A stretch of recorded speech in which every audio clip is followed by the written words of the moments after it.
Tampang ketua dan wakil ketua Kadin Cilegon usai jadi tersangka, pakai baju oranye buntut minta jatah proyek 5 triliun.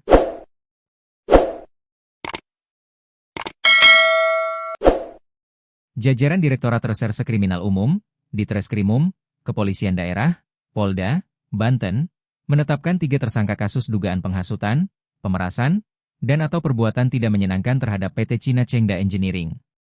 Perusahaan asal Tiongkok tersebut merupakan kontraktor pembangunan pabrik milik PT Chandra Asri Alkali, anak usaha Chandra Asri Group, yang berlokasi di Kota Cilegon, Banten. Ketiga tersangka pada perkara tersebut adalah Ketua Kadin Kota Cilegon Muhammad Salim, MS, Wakil Ketua Kadin Cilegon Ismatullah, IS, dan Ketua HNSI Cilegon Rufaji Jahuri, RJ. Polisi mengumumkan penetapan tersangka tersebut pada Jumat, 16 Mei 2025, sekitar pukul 21 WIB dan langsung menahan mereka di Rutan Polda Banten. Malam ini kita tahan di Rutan Polda, kata Direktur Ditreskrimum Polda Banten, Kombes Pol Dian Setiawan, Jumat malam, dikutip tribunbanten.com. Ia menjelaskan, ketiganya ditetapkan sebagai tersangka karena diduga mengancam, mengintimidasi untuk meminta proyek.